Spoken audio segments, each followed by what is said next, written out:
इस वीडियो में हम पढ़ने वाले हैं evaluation of agricultural price policy. अगर एग्जाम में लिमिटेशन आया of price agriculture price policy तो भी हमें यही आंसर लिखना है। ठीक है। तो और क्रिटिसिज्म आ गया तो भी ये लिखना है, लिमिटेशन आया तो भी यही आंसर लिखना है, और इवैल्यूएशन ऑफ एग्रीकल्चरल प्राइस आया तो भी यही आंसर लिखना है। तो इसके पहले वाली वीडियो में हमने पढ़ा था feature of agriculture price policy. ठीक है। And needs of agriculture price policy. तो अब हम पढ़ेंगे इस वीडियो में कि प्राइस पॉलिसी होनी होती है, बट उसके लिमिटेशन क्या है, उसके कौन कौन से क्रिटिसिज्म है, मतलब क्या क्या इकोनॉमिक पे बैड इफेक्ट पड़ता है। ठीक है, मतलब कौन कौन सी चीज़ें वो नहीं कर पाता है प्राइस पॉलिसी, वो हम पढ़ेंगे। तो देखो, the working of the agriculture price policy has certain limitations they are. First क्या है, हमने पढ़ा है कि एग्रीकल्चर प्राइस पॉलिसी क्या होती है कि ऐसे ही स्टेबल प्राइस रखनी पड़ती है फार्मर के लिए, सो दैट उनका कॉन्फिडेंट बढ़े फार्मिंग करने के लिए, क्योंकि उन्हें भी पता रहेगा कि जो भी क्रॉप्स वो उगाएंगे उनकी कमोडिटी का प्राइस उन्हें मिलेगा। राइट, तो उनका कॉन्फिडेंट लेवल बढ़ जाता है। बट कुछ लिमिटेशन आ जाते हैं इस एग्रीकल्चर प्राइस पॉलिसी में। फर्स्ट क्या है, difficulty in deciding fair prices. देखो, ये फेयर प्राइजेस डिसाइड करने के लिए बहुत ज़्यादा डिफ़िकल्टी आ जाती है फार्मर के कम्युनिटी के लिए। ऐसा क्यों होता है कि फेयर प्राइस क्या होती है पहले वो समझ लो। फेयर प्राइस मतलब ये होता है कि अगर वो प्राइस सेट करना, मतलब गवर्नमेंट वो प्राइस सेट करती है फार्मर की कमोडिटी के लिए जो उसके कॉस्ट से ज़्यादा होते हैं। राइट, सपोज उसके कॉस्ट 5,000 लगे हैं तो उसको 6,000 तो मिलना चाहिए। राइट, उसको इनकम 6,000 मिलनी चाहिए, तो वो कुछ उसके पास कुछ सरप्लस इनकम आएगी तो उसकी स्टैंडर्ड ऑफ लिविंग लिविंग बढ़ सकती है। ठीक है, तो उसे हम बोलते हैं फेयर प्राइजेस। तो बड़े यहाँ पे हम पढ़ेंगे क्या लिखा है। देखो, price fixed by the government have attracted a great deal of attention in the recent past following farmer agitation for the remunerative price. देखो, जब प्राइस फिक्स्ड हुई थी तो इसकी वजह से फार्मर में बहुत ही इस जो फिक्स्ड प्राइस किया था गवर्नमेंट ने, उस फिक्स्ड प्राइस की वजह से ये फार्मर का अटेंशन बहुत ज़्यादा अट्रैक्ट किए थी गवर्नमेंट ने। राइट, और एजिटेशन मतलब क्या होता है, एक्साइटमेंट। ठीक है, एक्साइटमेंट था रेम्यूनरेटिव प्राइस के लिए, तो ये पास्ट की बात है। But with reference to administrated pricing, the most controversial issues has been what constitutes a fair level of support and the procurement price. अब सबसे ज़्यादा प्रॉब्लम ये आ जाती है कि फेयर प्राइजेस कैसे सेट करें और प्रोक्योरमेंट प्राइस कैसे सेट करें। ठीक है, ये दोनों जो चीज़ें हैं उसकी वजह से बहुत सारी डिफ़िकल्टी आ जाती है एग्रीकल्चर सेक्टर में। It may be said that the price fixed be regarded as the fair if it were above the cost of production. ठीक है, फेयर प्राइसेस कब होगी, जब जो भी कॉस्ट ऑफ प्रोडक्शन है उससे ज़्यादा प्राइस अगर फार्मर को मिलेगी तभी वो फेयर प्राइसेस है, नहीं तो नहीं। Even though it were much below the free market price. In the case of monopoly procurement, it was not easy to determine the fairness of the administered price. ठीक है, ऐसा बोला जाता है कि मोनोपोली केस में ना प्रोक्योरमेंट प्राइस को डिसाइड करना या फिर फेयरनेस प्राइस को डिसाइड करना बहुत ही ज़्यादा डिफिकल्ट होता है। ठीक है, नेक्स्ट लिमिटेशन क्या आता है कि no integration between different criteria. ठीक है, अब बहुत सारी क्राइटेरिया में क्या होता है, इंटीग्रेशन नहीं होता है। इंटीग्रेशन मतलब क्या, साथ में।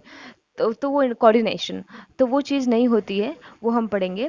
इन डिटरमाइनिंग द प्रोक्योरमेंट प्राइस। देखो, प्रोक्योरमेंट प्राइस मतलब क्या होता है कि एक गवर्नमेंट मिनिमम सपोर्ट प्राइस रखती है, राइट, फार्मर के लिए, कि अगर उनके अनाज वगैरह नहीं बिके तो गवर्नमेंट उसे खरीदेगी और पीडीएस के थ्रू डिस्ट्रीब्यूट करेगी, पब्लिक डिस्ट्रीब्यूशन सिस्टम। तो ये चीज़ अच्छी होती है। राइट, तो यहाँ पे क्या लिखा है, in determining the procurement price the agriculture prices commission consider various criteria. अब प्रोक्योरमेंट प्राइस को डिसाइड करने के लिए बहुत सारी क्राइटेरिया डिसाइड करनी पड़ती है। However, according to Raj Krishna and the Roy Chaudhary, the various criteria listed by the APC were applied and emphasized in uncoordinated way. ठीक है, तो कहते हैं कि ये जो है राजकृष्णा एंड रॉय चौधरी, उनके अकॉर्डिंग जो भी क्राइटेरिया लिस्टेड हुई है एपीसी के द्वारा, वो अनकोऑर्डिनेटेड, मतलब उनके बीच कोऑर्डिनेशन नहीं है। Some of them were states and used for some decision and other on other occasion. और कभी कभी क्या होता है कि ओकेजनली इस जो भी क्राइटेरिया उसका यूज़ किया जाता है, या फिर कोई भी डिसीजन लेने के लिए किया जाता है, right. But they were never integrated in into an objectives model to compute the price to be a recommended, right. But उनके बीच में कोई भी इंटीग्रेशन नहीं है, कोई भी एक पर्टिकुलर ऑब्जेक्टिव नहीं है कि उसको अचीव किया जाए, राइट। तो ये सबसे बहुत बड़ी प्रॉब्लम है कि जो क्राइटेरिया है प्रोक्यूरमेंट प्राइस के लिए कमीशन के द्वारा जो भी क्राइटेरिया डिसाइडेड है, राइट, तो वो क्राइटेरिया के बीच में कोई भी कोऑर्डिनेशन ही नहीं है, जिसकी वजह से एग्रीकल्चर फील्ड में बहुत सारी प्रॉब्लम आ जाती है। ठीक है। थर्ड लिमिटेशन क्या है? Benefit to large farmer. देखो, जो भी चीजें होती है ना, सबसे ज्यादा बेनिफिट किसको होता है? लार्ज फार्मर को। अब लार्ज फार्मर का कहने का क्या मतलब है? वो फार्मर जो बहुत ही अमीर होते हैं, राइट, आई मीन जो रिच फार्मर है, ठीक है, वो उस फार्मर की बात की गई। और उनसे जो गरीब फार्मर होते हैं उनके साथ एक्सप्लोटेशन होता है, राइट। वो बहुत सारी फैसिलिटी का बेनिफिट उनको नहीं मिलता, वो सिर्फ लार्ज फार्मर को मिलता है। अभी पढ़ेंगे हम। Given the significant differences inter size, inter class, interrelation and intercrop in the levels of the marketability, the questions arises as to who and which reason benefits from the remunerative price। देखो, बहुत इन लोगों ने बहुत अच्छी बात लिखी यहाँ पे। बहुत सारी देखो, इंटर क्लास की वजह से, रिलीजन की वजह से, इंटरक्रॉप की वजह से, अब जो भी बहुत सारे क्वेश्चंस आते हैं कि किसको कितनी बेनिफिट दी जाए, राइट, रेम्युनरेटिव प्राइस से, ये क्वेश्चन आते हैं। Given the high degree of the inequality in the distribution of the marketable surplus among the different size group, the chief beneficiaries of the high agriculture price will be continued to be the large farmer। ठीक है, क्या बोला है कि जो भी marketable price होगी, जो भी सरप्लस अमाउंट होता है, जो भी प्रोक्योरमेंट प्राइस होती है, उसका बेनिफिट सिर्फ और सिर्फ लार्ज साइज जो ग्रुप होती है उनको ही मिलता है। मतलब जो लार्ज फार्मर होते हैं और उनको ही मिलता है। क्या लिखा है यहाँ पे? Continue to be large farmer. ठीक है, price will be continue to the large farmer. तो ये बहुत बड़ी प्रॉब्लम है एग्रीकल्चर सेक्टर में।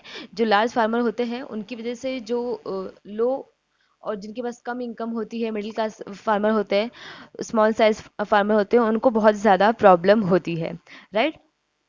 Since public distribution system is almost non existent in the rural area. हाँ, और जो पब्लिक डिस्ट्रीब्यूशन सिस्टम है ना, वो भी रूरल एरिया में नहीं आ पाता है। क्यों? The rural poor who are mostly unorganized will be a chief victims of the high price, right. अब हाई प्राइस की वजह से उनको वो अनाज नहीं मिल पाते, क्योंकि वो स्मॉल मतलब उनके पास इतने इनकम नहीं होते, अफोर्ड नहीं कर पाते, राइट। तो ये जो पीडीएस है, पब्लिक डिस्ट्रीब्यूशन सिस्टम, वो उसका बेनिफिट ज़्यादा से ज़्यादा किसको मिलता है? लार्ज फार्मर को ही मिलता है।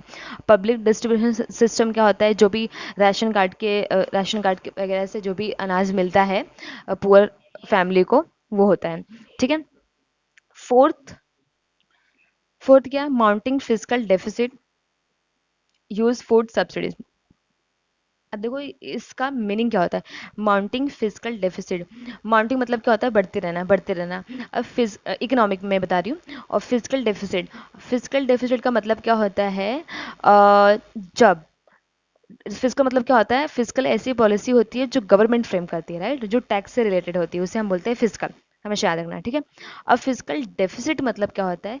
जब गवर्नमेंट के पास एक्सपेंडिचर ज़्यादा होता है और रेवेन्यू कम होती है, उसे हम बोलते हैं डेफिसिट। मतलब जब गवर्नमेंट के पास जो भी इनकम आती है ना, टैक्स के थ्रू जो भी रेवेन्यू आता है टैक्स के थ्रू, वो क्या होता है? कम होता है। बट गवर्नमेंट ने जो स्ट्रक्चर बनाई होती है एक्सपेंडिचर के लिए, वो क्या होता है? ज़्यादा होता है। ठीक है। तो उसे हम बोलते हैं फिजिकल डेफिसिट। तभी पढ़ेंगे हम क्या लिखा है।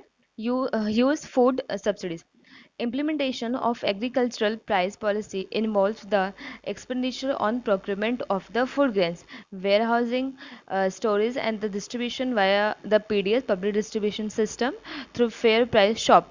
देखो ये सारी चीज़ें जो गवर्नमेंट करती है उसमें उसका एक्सपेंडिचर होता ही है, क्योंकि उसको प्रोक्योरमेंट प्राइस फिक्स करनी पड़ती है कि अगर अनाज नहीं बिके फिर भी उसको खरीद के पीडीएस के थ्रू पुअर पीपल को पहुंचाना पड़ता है, राइट, वो भी एक्सपेंडिचर होता है।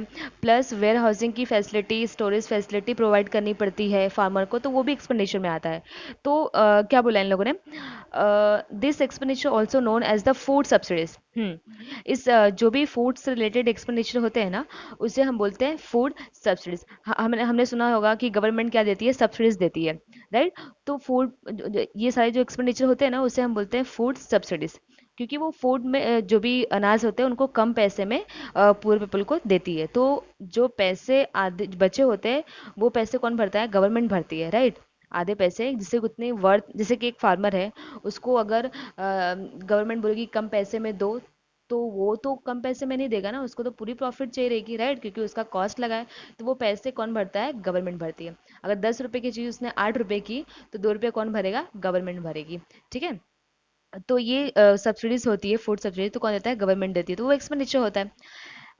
Have Ryzen enormously in the recent year. Enormously मतलब क्या होता है कि बहुत ही ज़्यादा राइज हो रही है, मतलब बढ़ रही है। However, the government can spend more for the MSP by reducing its own unproductive expenditure. अब गवर्नमेंट क्या कर सकती है, फूड सब्सिडी ज़्यादा दे सकती है अपनी जो अनप्रोडक्टिव एक्सपेंडिचर है ना उसको कम करके। ऐसा एक एडवाइस है, राइट। तो लिमिटेशन क्या है कि फिजिकल डेफिसिट आ जाती है, मतलब गवर्नमेंट के पास इतनी रेवेन्यू नहीं रहती कि वो फार्मर के लिए ये सारी चीज़ें कर सके, ठीक है। जो स्वामीनाथन फॉर्मूला जो फार्मर डिमांड करते हैं वो इसीलिए गवर्नमेंट नहीं कर पाती है, क्योंकि उसके पास रेवेन्यू की कमी हो जाती है, जिसे हम बोलते हैं फिजिकल डेफिसिट, राइट। अभी फिफ्थ पढ़ेंगे। अब फिफ्थ लिमिटेशन क्या है, contribution to inflationary trend, right. अब ये जो कंट्रीब्यूशन होता है ना एग्रीकल्चर में गवर्नमेंट के द्वारा, उसकी वजह से ना इन्फ्लेशन आने की कुछ संभावना रहती है, राइट। तो क्या लिखा है, कंट्रीब्यूशन टू इन्फ्लेशनरी ट्रेंड। देखो सीएसीपी, सीएसईपी एक इंस्टीट्यूट है, commission for agricultural cost and price has been increasing procurement price year after year. तो जो सीएसईपी है ये जो है हर एक साल क्या करती है, प्रोक्योरमेंट प्राइस बढ़ाती जाती है, बढ़ाती जाती है। तो इसकी वजह से क्या होता है कि एक्सपेंडिचर गवर्नमेंट का ज़्यादा होता है। क्यों, क्योंकि जैसे गवर्नमेंट ने 10 रखा, फिर 20 रखा, फिर 30, सॉरी, गवर्नमेंट ने 10 रखा है, फिर उसके बाद दूसरे साल में 12 हो गया प्राइस। जो प्रोक्योरमेंट प्राइस क्या होती है, जो मिनिमम सपोर्ट प्राइस होती है फार्मर के कमोडिटी के लिए, गवर्नमेंट को देना ही पड़ता है। और उनकी क्रॉप्स बिके या ना बिके, गवर्नमेंट उसे उसको खरीदना पड़ता है गवर्नमेंट को, राइट, सो दैट फार्मर का कॉन्फिडेंट बना रहे, ठीक है। तो वो प्रोक्योरमेंट प्राइस होती है। Calculation by the CACP is the question by the economist, right. The increase in the price has nothing to do with the cost of production. देखो the increase in the price has nothing do with the cost of production. तो large farmer hold food grains and the force the government to increase the price. देखो क्या होता है कि जो increase हो रही है ना प्राइस, उसका कॉस्ट ऑफ प्रोडक्शन से कोई मतलब नहीं है। जो लार्ज फार्मर होते हैं ना वही सारे फूड ग्रेन्स मतलब होर्डिंग मतलब क्या होता है, बचा के रखते हैं वेयर हाउसिंग में, इसे स्टॉक में रखते हैं, ठीक है, जमा करके। तो क्या होता है कि एंड और फिर वो लोग क्या करते हैं, लार्ज फार्मर सारे फूड ग्रेन्स रख लेते हैं और फिर गवर्नमेंट को फोर्स करते हैं कि वो प्राइस बढ़ाए फिर हम बेचेंगे, राइट। तो इसकी वजह से क्या होता है, इन्फ्लेशन होगा, क्योंकि इसकी वजह से क्या होता है, जो गवर्नमेंट को प्राइस इंक्रीज करने के लिए बोलते हैं लार्ज फार्मर, उसकी वजह से क्या होता है, इन्फ्लेशन की सिचुएशन आ सकती है, क्योंकि फूड ग्रेन्स महंगे होते जाएंगे, राइट। तो ये प्रॉब्लम हो जाती है। तो ये लिमिटेशन है एग्रीकल्चर प्राइस पॉलिसी का।